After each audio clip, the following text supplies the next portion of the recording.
I'm Christopher. This is the British-American War of 1812, explained in 13 minutes, but I see it's only 12:59, so they are a liar. This is Knowledgia. I think that's how you pronounce it. Enough talking, let's get to watching. In 1812, the young nation of the United States took on the country with the most powerful navy in the world in a war that would affect more than just the former colonies and their colonizer. The United States of America first gained freedom from the British in an 8-year-long Revolutionary War that finally came to a close when Britain inevitably recognized the independence of their 13 former colonies on September 3rd, 1783. I just want to apologize. That's a spoiler if you didn't know we won the American Revolutionary War. One of the most relevant impacts of this war that would fuel future tensions between the US and Britain once again was the role of the Native Americans. And as a fan of our channel, you should check out our friends over at CuriosityStream. This is my personal favorite streaming service, a place where I can watch thousands of incredibly States and the United Kingdom, the rivalry between both nations, and the details of the war, also named the Second American War of Independence. This war was very important because it could have changed history as we know it. Because you are our subscriber, we have a special offer for you. If you sign up between November 16th and January 3rd, you can get 25% off a to restrict expansion from the U.S. settlers into Native American territory. When Britain failed to maintain its rule over the colonies, the United States eventually accelerated its takeover of native land, causing even more friction between the American societies. This friction only grew stronger as the years went on, as Britain remained a driving force of the discord, since not only had the natives taken its side in the Revolution, but the British also openly encouraged the Native Americans to fight back against their antagonists. By 1812, this, combined with a few other factors, led to the development of a new war. While the United States was clearly unhappy with the united opposition from Britain and the natives, they were also infuriated by allegations that the Royal Navy was utilizing a tactic known as impressment to take US men for their own troops. On top of this, the ongoing strife between Britain and France had a notable impact on the United States. Heavily locked in their own struggle, the warring nations tried to restrict trade from neutral countries and punish anyone who attempted to ignore the constraints. This put the United States in a detrimental position due to their inability to continue trade with either nation unless they wanted to risk invoking the wrath of the other side. While France took a more laid-back approach to ensure the US abstained from doing business with the British, the latter was more aggressive about the matter. On January 7th, 1807, Britain issued an order in council stating, "It is hereby ordered that no vessel shall be permitted to trade from one port to another, both which ports shall belong to or be in the possession of France or her allies, or shall be so far under their control as the British vessels may not freely trade." Furthermore, any ships that refused to obey these restrictions would be subject to seizure by the Royal Navy, cargo and all. By November, the original order was expanded, now to include all the ports and places of France and her allies, or of any other country at war with His Majesty, and all other ports or places in Europe, from which, although not at war with His Majesty, the British flag is excluded, and all ports or places in the colonies belonging to His Majesty's enemies. You know, a lawyer wrote that, because it doesn't make very much sense. Just, hey, if you're trading with them, you're our enemy. That's all you had to say. In retaliation, France, under the command of Napoleon Bonaparte, issued the Milan Decree, which said that every ship, to whatever nation it may belong, that shall have submitted to be searched by an English ship or to a voyage to England, or shall have paid any tax whatsoever to the English government, is thereby, and for that alone, declared to be denationalized, to have forfeited the protection of its king, and to have become English property. Adding on, Napoleon declared that any of the aforementioned ships that enter French ports or those of French allies are good and lawful property enterprises of his nation. Forced to reply, U.S. President Thomas Jefferson signed the Embargo Act in December of 1807, blocking all international trade from American ports and taking direct aim at Britain. Unfortunately for America, the act backfired and turned the U.S. into more of a victim than anyone else. Emphasizing this point, the Minister to France himself even said, "Here it is not felt, and in England it is forgotten."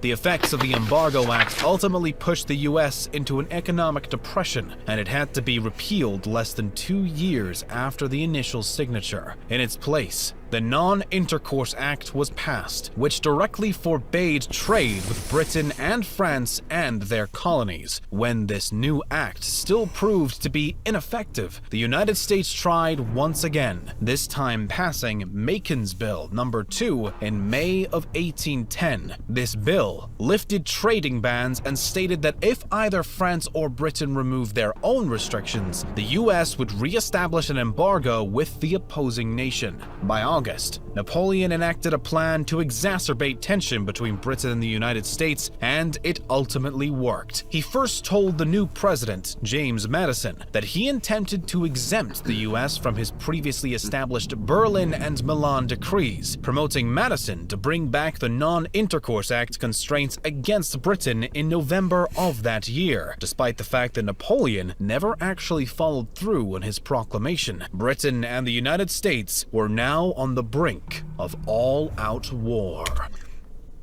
That's smart on Napoleon's part, because hey, if you're going to go to war, you can drag someone else into it and make your enemy have to fight multiple battles, not just you, but them. Probably thinking, well, they're going to have to at least do something, to fight the U.S. That's less on France, less on Napoleon. So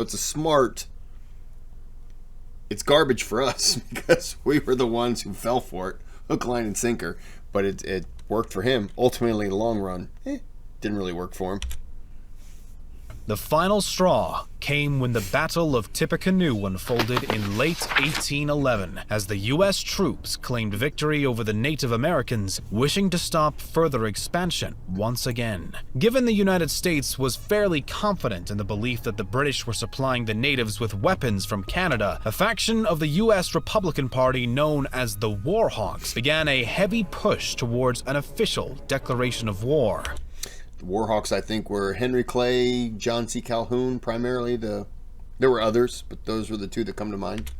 At last, on June 18, 1812, President James Madison signed the Declaration against Britain, despite contention about the issue coming from both the House and Senate. Another problem emerged as well when Britain decided to suddenly repeal their trade restrictions before news of the U.S. declaration of war actually reached the British over a month later. Aware of this delay, Britain decided not to immediately respond to the call of war and waited to see how the Americans would react to their repeals. When the US got wind of this surprising development, they were in turn unsure of how the Brits would react to their declaration of war. Ultimately, the United States decided to follow through on its proclamation and did so by invading Canada, which they should have then reached back out to England and said, okay, wait, you're rescinding that, so we're going to rescind this, and we got to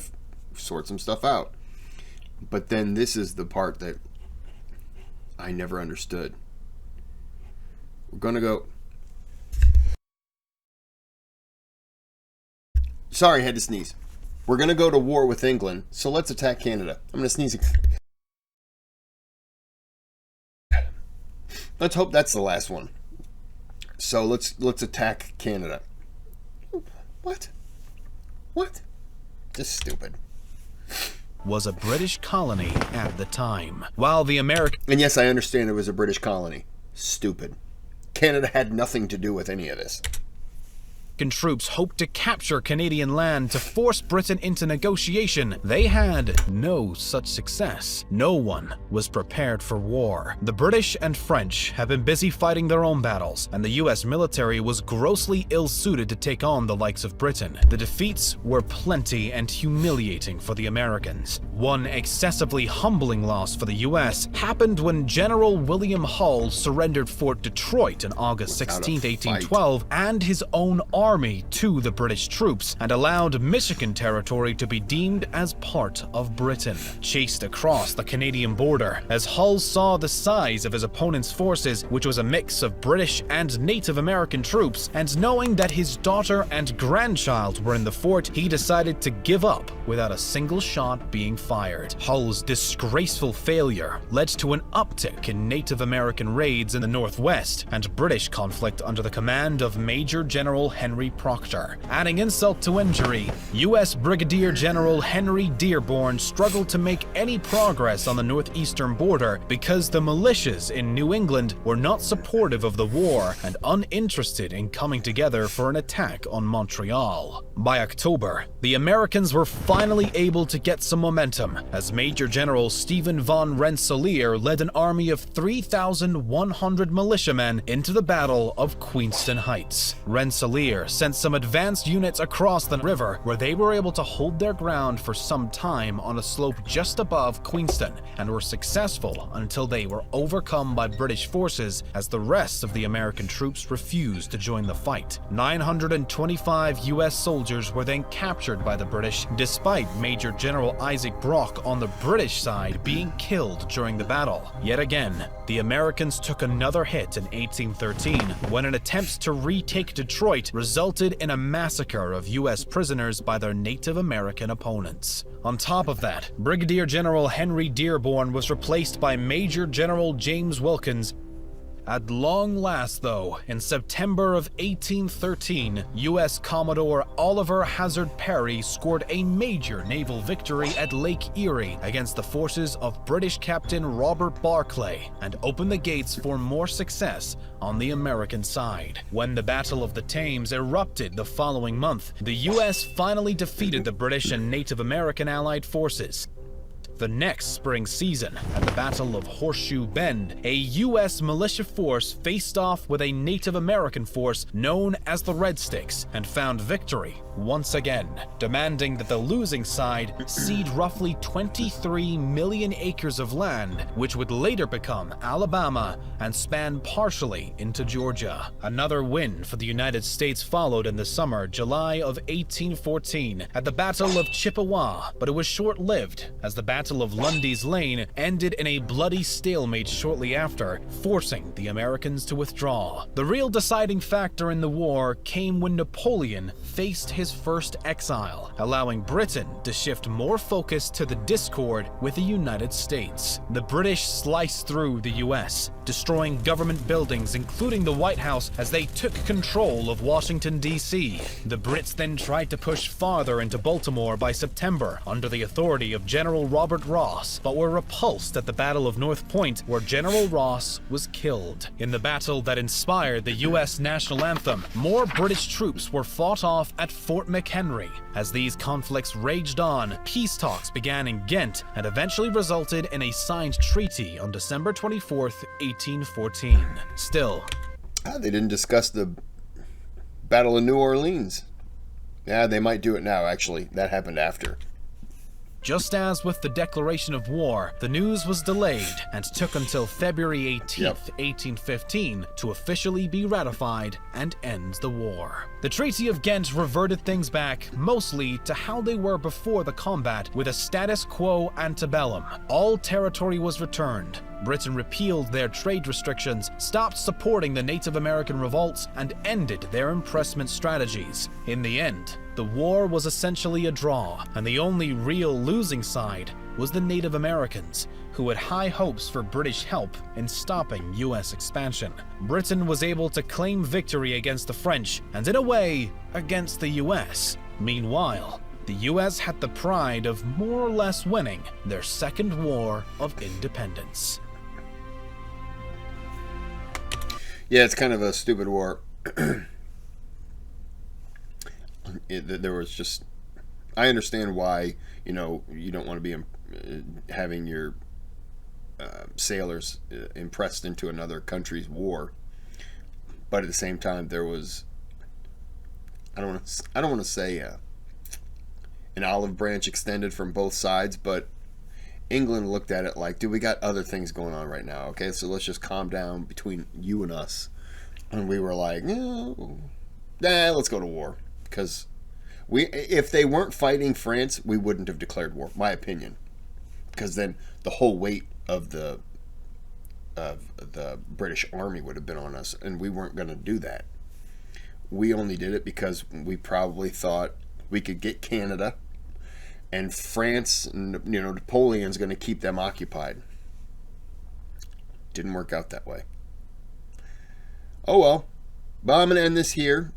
You should like and subscribe to the channel.